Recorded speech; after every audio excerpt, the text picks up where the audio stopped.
Bienvenue dans cette deuxième partie de cette vidéo consacrée au signe du Capricorne, signe ou ascendant.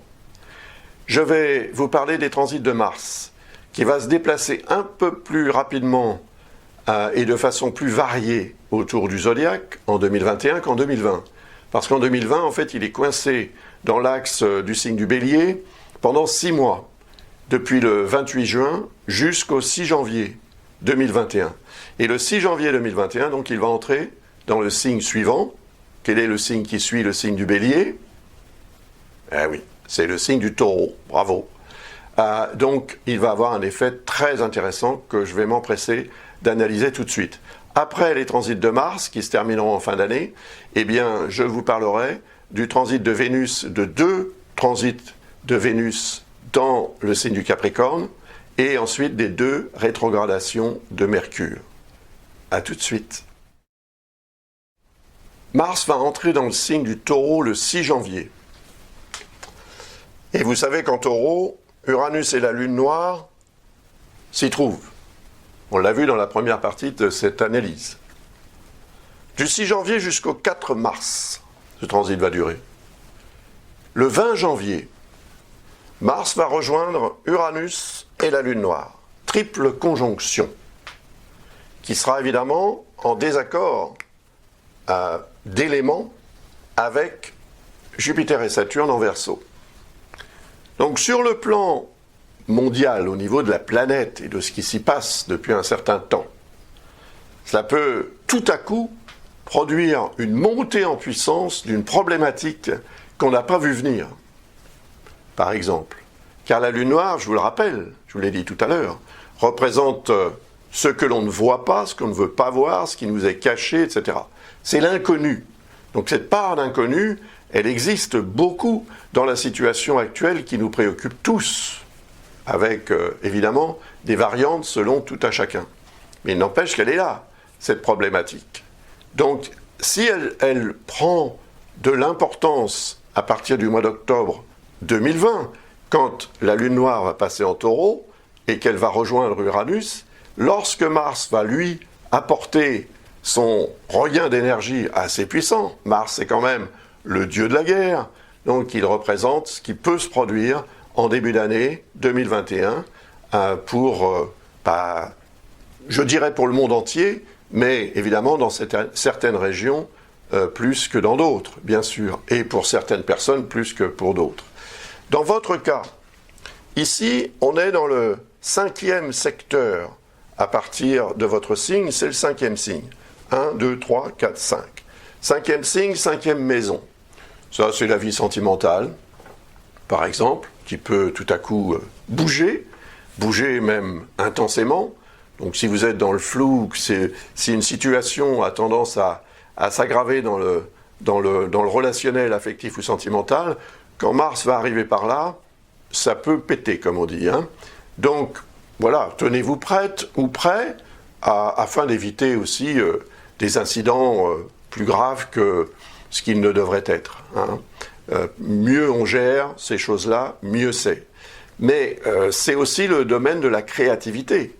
Donc elle va être exacerbée, cette créativité, parce qu'Uranus vous donne aussi davantage, je dirais, d'inventivité et d'originalité dans cette forme de créativité, dans la recherche aussi peut-être de satisfaction et d'originalité dans les relations affectives, sentimentales, personnelles. Et la Lune noire va augmenter aussi l'aspect libidineux de la recherche affective et sentimentale. Il ne faut quand même pas oublier que ça entre en ligne de compte, il faut bien le dire. Et Mars, évidemment, va mettre la pression et tout à coup créer un climat extrêmement fort. Mais tout ça est en harmonie avec votre signe quand même. Taureau, Capricorne, signe de terre, donc harmonie. Et cette harmonie peut vous permettre de prendre une décision qui va changer vraiment les choses de façon tout à fait sympathique si vous êtes effectivement capable de saisir l'opportunité que peut représenter cette conjonction Mars-Uranus-Lune noire. Ou bien vous allez profiter d'une situation qui ne sera pas forcément facile autour de vous, mais qui vous servira. D'une manière ou d'une autre, vous pourriez donc vivre un moment fort et un moment en fait d'exaltation de cette possibilité, de cette capacité à aller vers un avenir meilleur. C'est un peu ce qu'on veut tous, sauf si on est satisfait de son présent, bien sûr, mais on aspire quand même tous, plus ou moins, à améliorer son quotidien, donc son avenir, son quotidien et son lendemain. Donc très bien, Mars va continuer son périple jusqu'au 4 mars, et ensuite passer dans le signe des Gémeaux. On va en parler tout de suite. Mars en Gémeaux, ça va durer jusqu'au 23 avril. Donc du 4 mars au 23 avril. Le signe des Gémeaux, c'est le 6e à partir du vôtre. C'est le secteur du travail et de la santé. Donc, comme Mars représente une augmentation quand même de l'énergie active, il est fort probable que pendant cette période, vous soyez beaucoup plus sollicité et que vous ayez davantage de responsabilités à assumer au quotidien d'ailleurs, que vous soyez vraiment, comment dirais-je, salarié ou que vous travailliez vraiment ou que vous soyez simplement à la maison. Il n'empêche que vous aurez davantage besoin aussi de faire des choses, voilà, et d'être dans l'action. Mais en fait, le signe des Gémeaux est un signe d'air, et le signe du Taureau est un signe de terre. Mélanger de la terre avec de l'air, bon, on n'obtient essentiellement que de la terre, un petit peu aérée peut-être, mais on reste avec sa terre, quoi. L'air est invisible et impalpable, donc ça crée une dynamique, effectivement, qui n'est pas forcément très constructive. Donc, plus on met de l'air dans la terre, plus elle sèche, en fait, et moins elle est exploitable pour construire quoi que ce soit. Alors, donc, ça veut dire que pendant cette période, vous pourriez avoir un petit peu tendance à tourner en rond, ou tout au moins à ne pas trop savoir sur quel pied danser, comme on dit, pour faire ce que vous aurez à faire, assumer ce que vous aurez à assumer au moment où il faudra l'assumer. C'est-à-dire que ce lien qui va se créer entre les Gémeaux et le Capricorne, c'est ce qu'on appelle un quinconce. Et c'est un aspect d'ambiguïté et d'hésitation. C'est la tendance qu'on a tous plus ou moins à remettre au lendemain ce qu'on devrait faire le jour même. Évitez ça, parce que finalement, quand Mars va changer de signe, on va le voir tout à l'heure, pour passer en Cancer, son énergie va s'exprimer différemment, mais dans la notion de répercussion ou de conséquence de ce que vous pourriez ne pas faire véritablement comme il faut pendant son transit en Gémeaux. Donc c'est un petit peu le principe de cause à effet qui peut se manifester lorsque Mars transitera en Cancer, ce qu'on va voir tout de suite. Mars va transiter en Cancer jusqu'au 11 juin. Cancer, Capricorne. Alors, on est dans une logique d'opposition. Le Cancer étant opposé au Capricorne. Donc on est dans le 7e signe, 7e maison, à partir du Capricorne. Et c'est le secteur en fait du relationnel, du couple, et des partenariats, collaborations, associations. Donc c'est le relationnel quand même assez suivi. Il peut être social, il peut être effectivement professionnel ou très personnel. Ou les trois à la fois, bien évidemment. Donc Mars va créer une augmentation du besoin d'agir, donc d'être active ou actif sur le plan relationnel. Et cette capacité d'action pourrait être très favorable à la relation elle-même, au partenariat, à la collaboration, au projet en commun avec d'autres ou une ou plusieurs autres personnes. Mais souvenez-vous de ce que je vous ai expliqué à propos du transit de Mars en Gémeaux. Si vous avez été un petit peu en décalage avec la réalité à assumer immédiatement plutôt que de la laisser pour plus tard, il est possible que quand Mars transite en Cancer, à ce moment-là, il y ait une sorte d'augmentation des tensions due justement au fait que vous aurez un petit peu traîné pendant la période précédente pour faire ce qu'il y aura à faire. Et ça peut vous être reproché, si vous voulez, donc ça veut dire que la pression peut monter un petit peu, et cela peut vous rendre moins, comment dire, diplomate. Et ça peut entraîner évidemment une tendance à créer des conflits, à avoir des incidents diplomatiques avec ceux qui qui partagent votre vie avec votre partenaire ou avec d'autres types de partenaires, associés, collaborateurs ou collaboratrices, etc. Voilà, donc ça c'est quelque chose qu'il faut prendre en considération, parce que si bien géré, si pendant le transit en Gémeaux, vous avez fait ce qu'il y avait à faire et que vous n'avez rien à vous reprocher, tout ira bien, parce qu'en fait l'énergie de Mars va exercer sa puissance dans le relationnel pour vous aider et vous permettre de réaliser d'un commun accord avec l'autre ou les autres quelque chose de beaucoup plus intéressant. Donc il y a une augmentation aussi de la motivation et peut-être de l'efficacité dans ce cas-là. Parce que malgré que ce soit une opposition qui se produise avec votre signe ou votre ascendant, on est ici dans un signe d'eau et ici dans un signe de terre. Et la terre et l'eau sont des éléments complémentaires, qui sont beaucoup plus constructifs que l'air et la terre, hein, comme on l'a vu tout à l'heure. Donc voilà, message passé, vous en faites ce que vous voulez, mais j'espère que vous noterez ces dates que je vous donne dans votre agenda pour prévoir plutôt que de subir. On va passer maintenant à l'influence du transit de Mars en Lion. Attention au Lion.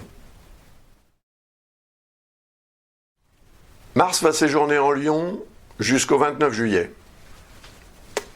C'est un signe de feu, le signe du Lion. Un peu comme le signe du Bélier dont on a parlé tout à l'heure. Et donc, automatiquement, la relation entre un signe de terre et un signe de Lion, un signe de feu, pardon, ou tout au moins la relation entre l'élément terre et l'élément feu, n'est pas forcément simple, n'est-ce pas? Donc, comme je l'ai expliqué aussi précédemment, si vous essayez de mélanger les deux, vous allez quand même avoir quelques petits soucis, bien que ces éléments cohabitent sur Terre, et qu'à d'ailleurs un Capricorne et une personne née sous le signe du Lion peuvent très bien, évidemment, cohabiter sans aucun problème, sauf exception, bien sûr. Il n'empêche qu'un astre qui traverse un signe de feu par rapport à un signe de terre n'est pas particulièrement en accord. Et quand Mars traverse un signe de feu, quel qu'il soit, son énergie est beaucoup plus forte, beaucoup plus puissante. Et évidemment, cette puissance va se transmettre au niveau de votre énergie personnelle, en la rendant beaucoup plus intense, plus virulente, plus réactive, etc., etc. Et on a là, un petit peu comme je l'ai expliqué tout à l'heure, pour le signe des Gémeaux, un aspect dit de quinconce, mais très différent. Très différent. Parce que quand Mars traverse un signe d'air, il est plutôt aéré, si vous voulez, plutôt souple, plutôt léger. Quand il traverse un signe de feu, il devient un incendie. Donc automatiquement, il va avoir un effet complètement différent. Et ici, on est dans le 8e signe à partir du vôtre ou de votre ascendant. 8e maison. C'est le secteur de l'argent, mais surtout du rapport que vous avez d'argent avec la société. Donc les rapports avec la banque, etc., peuvent devenir un petit peu épineux pendant cette période, un peu tendus. Vous pourriez aussi vous-même commettre des erreurs, financièrement parlant, dans la gestion de vos affaires, de votre patrimoine, et dans la gestion aussi des relations avec l'environnement proche, l'environnement familial, peut-être plus particulièrement, parce que il ne faut pas oublier que Mars représente le signe du Bélier, qui est le 4e à partir du vôtre, 4e maison, l'environnement familial, le lieu de résidence, etc. Donc si vous avez un projet, par exemple, d'achat, de vente ou d'autres choses en rapport avec le patrimoine que vous possédez d'un commun accord avec vos proches, et que ce patrimoine nécessite une action musclée, une décision à prendre, faites en sorte de la prendre, cette décision, parce qu'encore une fois, le quinconce peut finalement représenter un potentiel de prendre la décision qu'il ne faut pas prendre. Donc une tendance, si vous voulez, à être un petit peu en porte-à-faux, pas trop savoir comment gérer la situation. Est-ce que je dois dépenser? Est-ce que je dois investir? Est-ce que je dois placer mon argent ou pas? Et si je dois placer mon argent, dans quoi placer mon argent? Etc. Donc il y a si vous voulez, une ambiance un petit peu d'incertitude, et puis aussi cette tendance, effectivement, un peu laxiste à se dire, bon, bah, on va laisser faire. Ok, ça c'est votre choix. Par contre, si vous laissez faire, il ne faudra pas vous étonner si quelque temps plus tard, et pas très longtemps plus tard, des répercussions, des conséquences d'erreurs éventuellement commises au sujet de cette maison 8 se manifestent. Il faudra que vous les gériez, n'est-ce pas? Ça fera partie, en quelque sorte, de cette notion de karma, qui est la notion de cause à effet. Donc pendant cette période, laissez de côté votre ego également, qui est représenté d'ailleurs par le signe du lion, et placez plutôt sur le devant de la scène et des priorités à gérer ce qui doit être fait d'un commun accord pour la communauté, c'est-à-dire pour tout ce qui concerne aussi votre environnement humain, pas que vous. Voilà, et à ce moment-là, je l'espère, tout se passera bien. Ensuite, ça va s'améliorer quand même beaucoup au niveau, disons, de la gestion des énergies en présence, quand Mars va transiter en Vierge. On va le voir tout de suite. Mars va transiter en Vierge jusqu'au 15 septembre. Alors, le signe de la Vierge, comme le signe du Taureau, est un signe de terre. Donc, il est en harmonie, spontanée, on peut dire, avec le vôtre. Car il est très facile de mélanger de la terre avec de la terre. On obtient davantage de terre. La terre, pied sur terre, réalisme, rationnel, et en plus Mars en Vierge, sera évidemment en harmonie avec Uranus en Taureau.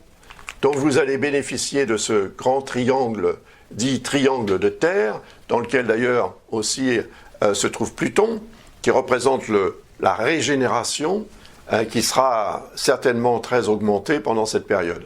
Capacité d'action, et ce de façon officielle, parce qu'on est ici dans le 9e signe, à partir du vôtre, 9e signe ou à partir de votre ascendant, ou 9e maison. Et la maison 9 représente tout ce qui revêt un caractère administratif, juridique ou légal, en tous les cas officiel. Donc vous aurez les moyens, on peut dire, d'agir de manière officielle, et avec peut-être la loi de votre côté si c'est nécessaire.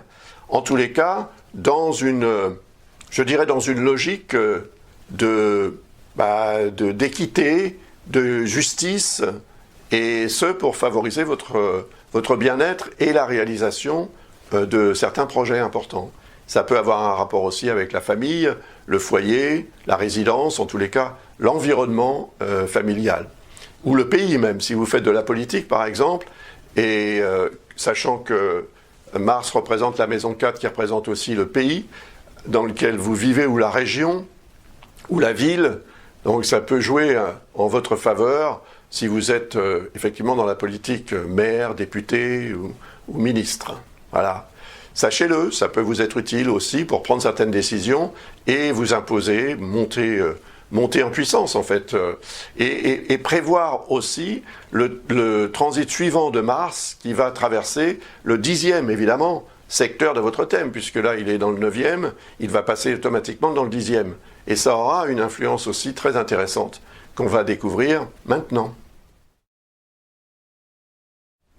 Mars va transiter en Balance du 15 septembre jusqu'au 30 octobre. La Balance est un autre signe d'air. Donc, mélange air-terre. Ça n'est pas non plus particulièrement dramatique. En fait, ça ne va pas produire de vagues, comme on dit. Mais au contraire, le signe de la Balance représente le potentiel de gérer les choses de la vie avec diplomatie et dans le souci d'harmonie et d'équilibre et d'équité. Ça peut vous être aussi très utile, bien sûr, parce que ce secteur qui est le 10e à partir de votre signe, c'est le 10e signe, donc 10e secteur, c'est ce qu'on appelle le milieu du ciel. Il représente votre sommet, en fait, existentiel. Ce que vous êtes venu réaliser dans cette vie. Et vous allez évidemment escalader au cours de votre existence plusieurs sommets, jusqu'à ce que vous ayez atteint celui que vous êtes venu atteindre en fait.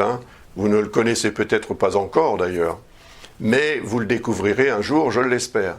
Pendant cette période de transit de Mars en Balance, c'est sûr que ce sommet va vous captiver, vous motiver et vous inciter à utiliser aussi ce que vous aurez obtenu éventuellement pendant la période précédente de transit de Mars en Vierge pour alimenter une ambition et favoriser peut-être une réussite. Mais bon, ça peut aussi produire une tendance assez vindicative en fait dans la gestion ou autoritaire, dans la gestion de vos affaires, qui peut avoir des répercussions à la fois en ce qui concerne un excès, si vous voulez, qui pourrait être plutôt pas en faveur, disons, de votre santé, de votre force physique même. Peut-être que ça dépasserait un peu vos capacités physiques. Donc il y a des risques de coups de fatigue, vous voyez. Et la fatigue, c'est vrai, crée une baisse de vigilance qui entraîne des risques accrus d'incidents, d'erreurs en tout genre. Donc il faudra faire preuve de vigilance, surtout dans le sens mesure, le sens de la mesure. Voilà ce dont vous aurez besoin pendant cette période. Mais Mars transite le signe de la Balance, donc logiquement, ça devrait vous permettre de sous-peser le pour et le contre et de rester dans le juste milieu. Mais ce n'est pas sûr. Il est possible que vous oscilliez entre le pour et le contre, justement, et que vous ayez du mal à vous décider, ou peut-être même à convaincre. Et ça peut avoir aussi tendance à vous taper sur les nerfs. Et ça se répercutera fatalement dans la façon dont vous allez gérer les relations avec les autres. Peut-être aussi, plus particulièrement, les relations avec vos proches, qui sont ici en Cancer. Donc ça va créer aussi une dissonance. Là, la Balance est en dissonance au niveau élémentaire avec le signe du Capricorne et également avec le signe de la Vierge. C'est l'eau et l'air qui se mélangent, évidemment. Il y a de l'air dans l'eau et de l'eau dans l'air. Mais si vous essayez de le faire vous-même, ça ne fonctionne pas forcément très bien. Donc, il faudra, pendant cette période, si vous voulez éviter de ne penser qu'à ce que vous voulez absolument imposer, réaliser, parce que vous ferez preuve d'une ambition accrue, aux dépens aussi de votre propre santé, on peut dire, ou de vos propres intérêts finalement, ou de votre propre bien-être intérieur, et ou de ceux de vos proches aussi, il faut y penser. D'autant plus qu'en face du signe de la Balance se trouve le signe du Bélier, et là c'est le secteur 4, donc la famille. Donc c'est bien d'avoir de l'ambition, mais il ne faut pas oublier aussi ceux qui vous entourent. Voilà, tout simplement.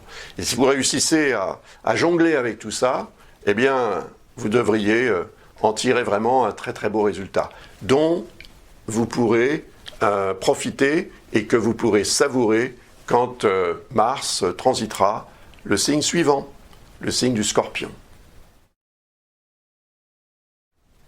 Jusqu'au 13 décembre, à partir du 30 octobre jusqu'au 13 décembre, Mars va transiter ce signe du Scorpion. C'est un signe d'eau. Formidable. Parce que l'eau et la terre, comme vous le savez, se mélangent tout à fait facilement, et le mélange est constructif. C'est le ciment et l'eau, c'est l'argile et l'eau, c'est tout ce que vous voudrez, c'est le mortier en fait qui peut servir à construire effectivement. Donc ce côté constructif sera accentué parce que le signe du Scorpion, c'est quand même un signe assez profond et tenace. Et cette ténacité, vous allez pouvoir en faire preuve pendant cette période, montrer en fait à quel point vous êtes capable de résister et par endurance, si vous voulez, de parvenir au but que vous souhaitez atteindre. Ce qui ne sera pas nécessairement facile, mais ce qui sera source de motivation. De plus, le signe du Scorpion, c'est le 11e, à partir de votre signe. Il est donc relié à la 11e maison astrologique, qui représente l'environnement social. Vos amis, vos relations, mais également l'environnement social, au sens peut-être plus large du terme. Donc c'est aussi une période au cours de laquelle vous allez avoir besoin, et vous serez plus efficace pour le faire, d'entrer en fait dans l'action pour les autres, peut-être même au niveau de la communauté, soit de votre quartier, soit de votre immeuble, soit de votre rue, soit de votre ville, de votre région, ou même de votre pays. encore une fois, si vous êtes en politique, maire, député, ministre, tout ça, ça entre dans cette ligne dans cette lignée, je veux dire, d'action possible. Et comme vous aurez la motivation et l'efficacité derrière, ça vous aidera beaucoup en termes de popularité, mais surtout en termes de résultats. Et les résultats que vous obtiendrez peuvent avoir de très intéressantes répercussions un peu plus tard, en 2022. On va le voir tout de suite quand on va parler du transit de Mars dans le signe du Sagittaire. Mars va transiter le signe du Sagittaire à partir du 13 décembre jusqu'au 24 janvier 2022. Alors le signe du Sagittaire, c'est celui qui précède le signe du Capricorne, on le voit. Cela dit, c'est un signe de feu, donc il va attiser la flamme. Il représente le 12e secteur du thème par rapport à votre signe ou votre ascendant. Il représente donc le passé et il représente aussi ce qui doit être géré peut-être de façon moins visible. C'est la notion de préparation. On se prépare, plus ou moins en secret, pour dévoiler quelque chose ou imposer quelque chose lorsque Mars va transiter le signe de la personne ou l'ascendant. Et donc, pour vous, ce sera à partir du 24 janvier 2022. Mars va séjourner pendant 6 semaines dans votre signe. J'en reparlerai l'année prochaine. On n'est pas encore en 2022. Mais ce que je tiens à vous dire, pour vous prévenir, c'est que ce signe du Sagittaire, maison 12, 12e signe, est à la fois symbolique d'une augmentation de la motivation à faire des choses, parce que quand Mars transite un signe de feu, il est beaucoup plus intense, beaucoup plus virulent. Mais sachant que la maison 12 représente aussi le passé, par exemple, l'arrivée de Mars en maison 12 peut faire ressurgir le passé. Et peut-être par l'intermédiaire de certaines personnes que vous n'avez pas vues depuis des lustres, et qui ne seraient pas nécessairement d'ailleurs non plus des personnes que vous avez envie de revoir, tout simplement. Mars, c'est quand même le dieu de la guerre, donc il ne représente pas vraiment les liens affectifs et comment dirais-je, harmoniques. Il représente plutôt les tensions qui peuvent émerger entre les êtres. Et là, il représente votre maison 4 quand même, ou votre 4e signe à partir du vôtre, donc le secteur famille, foyer, résidence. Donc c'est aussi peut-être dans ce secteur, ou par l'intermédiaire de ce secteur, que quelques soucis pourraient se manifester. Et comme c'est la maison 12, c'est aussi la maison des épreuves de type, on peut dire karmique quelque part, mais c'est aussi le secteur qui représente ce que l'on a tendance à ne pas véritablement montrer, à ne pas mettre en avant. Et ce serait peut-être dommage finalement, parce que cette énergie de Mars, elle doit être considérée comme un moment propice pour organiser quelque chose qui va vous être extrêmement utile lorsque cette planète traversera votre signe. Car si vous n'êtes pas préparé, lorsqu'elle va traverser votre signe, ça va devenir très intense pour vous à gérer. Et peut-être trop intense en fait. Donc, quand on n'est pas prévenu et que Mars arrive dans son signe, on est tout à coup transformé en samouraï, si vous voulez. Et cela peut donner naissance à toutes sortes d'incidents de parcours, ou d'accidents même. On est tout à coup au volant d'un bolide. Et si on ne sait pas conduire ce bolide, on va arriver dans le mur. C'est un petit peu ce que représente le transit de Mars en Capricorne, enfin pas en Capricorne, mais dans le signe de la personne. Et si, évidemment, ce transit est préparé, s'il est prévu en avance, et effectivement qu'on s'y prépare, à ce moment-là, on va en tirer le maximum, parce que Mars va augmenter considérablement les capacités d'action et de réaction, voilà, pour rendre beaucoup plus efficace et intéressant dans le domaine, dans tous les domaines qu'on souhaitera éventuellement exploiter, ou dans lesquels on aura des responsabilités à assumer. Donc voilà pour les transits de Mars en 2021.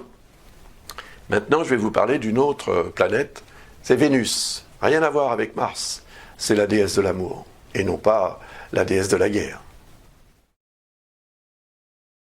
Comme je le disais précédemment, Vénus va transiter 2 fois votre signe en 2021.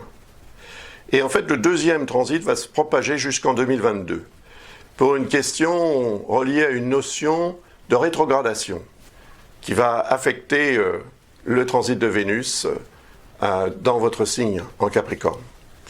Alors, ça va vous permettre de bénéficier quand même de 2 périodes favorables, parce que lorsque Vénus transite le signe ou l'ascendant d'une personne, son taux vibratoire augmente. Cela rend la personne plus agréable, plus créative.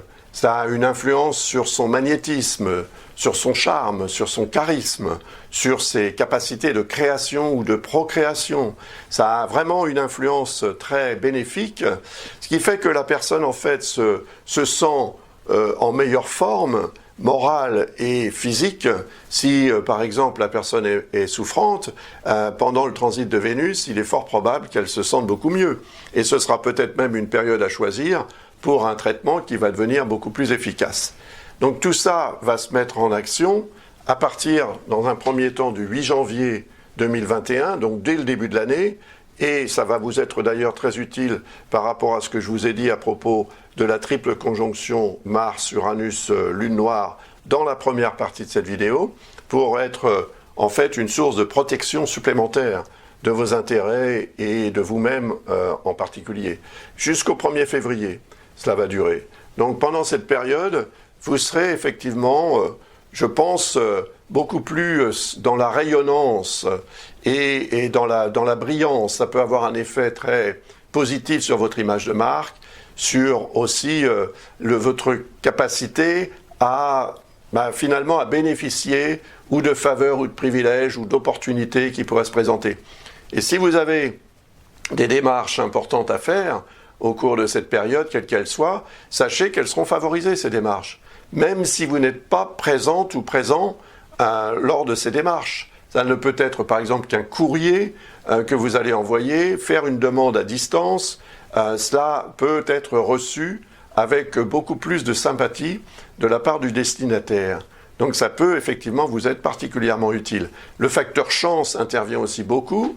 Selon la façon dont vous voulez exploiter ce facteur chance, il est fort probable qu'il vous sourie effectivement et que vous en profitiez. Donc ce que vous allez obtenir pendant cette période qui va durer à peu près 3 semaines, c'est vrai que c'est pas très long, mais ce que vous allez obtenir éventuellement peut avoir des répercussions à beaucoup plus long terme. Donc c'est ça aussi qu'il faut voir. Et il faut donc organiser les choses au préalable. Maintenant que vous savez quand Vénus va traverser votre signe, notez-le dans votre agenda afin de vous connecter en fait avec l'énergie de Vénus. Parce qu'elle va se répercuter une deuxième fois à partir du 5 novembre jusqu'au 6 mars 2022.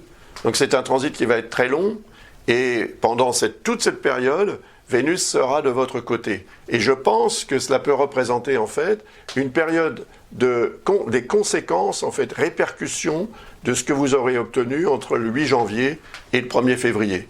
Donc c'est pour ça qu'il faut vraiment vous connecter avec cette énergie vénusienne qui est particulièrement positive et qui vous veut du bien. Voilà. C'est un peu l'ange gardien, c'est un peu la Vierge, ou c'est la bonne fée qui va venir vous favoriser d'une manière ou d'une autre. Vous serez dans ses préférés pendant cette période. Donc oui, la connexion avec cette énergie est essentielle quand même pour en profiter au maximum. C'est ce que je fais tous les ans. Évidemment, je ne suis pas Capricorne, mais c'est ce que je fais tous les ans. Et ça marche, croyez-moi. Ça va être très utile. Donc ne négligeons pas l'énergie de Vénus, qui aura 2 fois une influence forte dans votre vie. Début d'année, fin d'année. 2 périodes qui peuvent d'ailleurs être connectées en termes de ce qui peut se passer dans la première aura des répercussions très heureuses et satisfaisantes dans la deuxième. Mais si vous n'avez pas su finalement tirer parti du facteur chance ou de ce que peut représenter Vénus dans la première période, vous aurez une deuxième chance dans la deuxième période qui durera beaucoup plus longtemps. Donc qui va être aussi une source de protection pendant, ça va faire 4 mois quand même. C'est beaucoup. C'est intéressant. Profitez-en.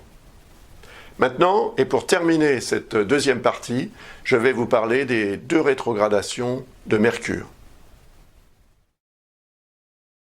En 2021, Mercure va rétrograder 3 fois. La première fois en Verseau, la deuxième en Gémeaux, la troisième en Balance. Le signe du Verseau va subir donc, ou va, disons, entretenir, si on peut dire, une rétrogradation de Mercure du 1er février au 22 février. Notez ces dates, ça peut être important, parce que ce domaine, par rapport à votre signe ou votre ascendant, c'est le 2e. Et la maison 2 représente les rapports qu'on a avec l'argent. Donc, votre vie sur le plan financier, en fait. Hein. Et tout ce qui concerne les questions d'ordre matériel pourrait devenir un petit peu problématique.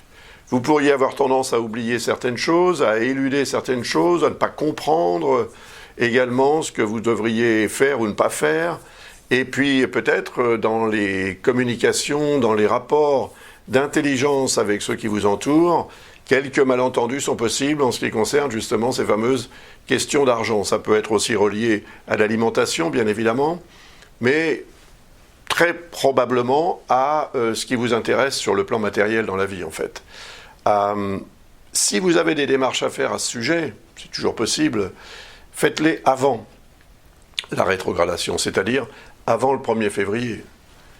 Et vous obtiendrez peut-être une réponse ou un résultat après le 22 février, lorsque Mercure aura repris son mouvement direct. Mais généralement, il n'est pas conseillé d'envisager ou d'entreprendre des démarches, en particulier des démarches officielles, pendant une rétrogradation de Mercure. Et si vous avez besoin de discuter avec votre entourage sur le plan matériel, il est possible aussi qu'il y ait quelques risques de malentendus et des erreurs commises dans la réflexion, dans l'analyse des choses, en fait. Et cela peut avoir des répercussions à beaucoup plus long terme, évidemment, que la fin de cette rétrogradation. Donc ça peut devenir une source de problèmes ultérieurs. Peut-être d'ailleurs lorsque la deuxième rétrogradation se produira, parce qu'elle va se produire par rapport à votre signe dans le 6e signe. 1, 2, 3, 4, 5, 6. Et le 6e signe, eh bien, est relié à la 6e maison qui représente le travail et la santé. Et le quotidien aussi. Hein. Donc, si des erreurs sont commises éventuellement pendant cette première période de rétrogradation de Mercure, il est possible qu'elles vous reviennent, mais à ce moment-là, dans le secteur plus du travail ou de votre quotidien en ce qui concerne ce que vous avez à faire au quotidien, hein, ce sont les tâches du quotidien si vous ne travaillez pas ou plus. Et c'est également au sujet de votre santé. Donc par exemple, là, on est dans le cadre aussi de l'alimentation, aussi bien que de l'alimentaire. Et si vous commettez quelques erreurs à ce sujet, il est possible qu'elles vous reviennent sous forme de quelques petits soucis de santé pendant cette deuxième période de rétrogradation. Mais encore une fois, si vous avez des démarches à faire auprès de votre entourage professionnel, par exemple, eh bien, faites-les avant la rétrogradation, parce que vous obtiendrez probablement réponse et ou résultat après la rétrogradation, donc après le 23 juin. Et puis ensuite, la troisième va se produire là-haut, tout là-haut. Tout là-haut, c'est votre 10e maison astrologique, en fait, hein, symboliquement. Elle représente votre statut social, votre carrière, vos projets, vos ambitions, vos rapports avec l'autorité ou la hiérarchie. Tout cela est représenté par ce qu'on appelle le milieu du ciel. Donc le sommet, le zénith, par rapport à votre signe, c'est le 10e signe de la Balance. Donc il est relié automatiquement à la symbolique de la maison 10. Et ça veut dire aussi que cette troisième période de rétrogradation peut entraîner des troubles qui seraient reliés à ce qui pourrait se passer entre le 30 mai et le 23 juin sur le plan professionnel. Et des erreurs commises, par exemple, sur le plan professionnel, faute d'inattention ou autre, rien de dramatique, cela dit, hein, il faut quand même le répéter, eh bien, peuvent se répercuter un peu plus tard. Et à ce moment-là, ça pourrait vous mettre en porte-à-faux, par exemple, avec votre hiérarchie ou la clientèle. Enfin, voilà, ça peut produire une erreur de jugement et de fonctionnement. Donc, d'analyse en fait de ce que vous aurez éventuellement à dire ou à faire pour que tout se passe bien, plutôt que le contraire. Donc encore une fois, si vous avez par exemple besoin de faire une démarche auprès de votre employeur ou de votre hiérarchie, quelle qu'elle soit, ou de la clientèle, faites-la avant la rétrogradation et ensuite laissez faire. Un peu comme quand on prépare un gâteau, hein, on prépare tout ça, la pâte, et on laisse reposer. Après, on la met au four. Donc cette mise au four, en fait, elle peut être considérée comme le moment de reprise du mouvement direct de Mercure. C'est pour ça qu'il n'est pas vraiment recommandé de s'engager officiellement dans quoi que ce soit, d'écrit et de communication, un voyage par exemple que vous pourriez prévoir ou des choses comme ça pendant la rétrogradation de Mercure. Il est possible que certains malentendus ou des impondérables aussi, indépendants de votre volonté, viennent mettre un petit peu la zizanie dans votre projet et poser des problèmes au niveau de la réalisation de ce même projet. Donc pendant cette rétrogradation de Mercure, faites en sorte de rester autant dans la vigilance que possible pour éviter de perdre ceci, de perdre cela, d'oublier ceci, d'oublier cela, mais sachez quand même que c'est une période plutôt dite, on va dire, de gestation, qui va reprendre son énergie et qui peut donner naissance à quelque chose d'intéressant lorsque Mercure reprendra son mouvement direct. Voilà, c'est un conseil que je suis personnellement, dès lors que Mercure subit un phénomène de rétrogradation apparente, parce que je l'ai vécu, et à plusieurs reprises, et ça m'a appris quand même à faire attention. Voilà. J'ai terminé cette analyse globale, prévisionnelle pour 2021. Je vous remercie d'avoir regardé cette vidéo jusqu'à la fin. Donc avec beaucoup d'avance quand même, nous sommes aujourd'hui au mois d'août, et je vous souhaite le meilleur pour 2021. Au revoir, à bientôt.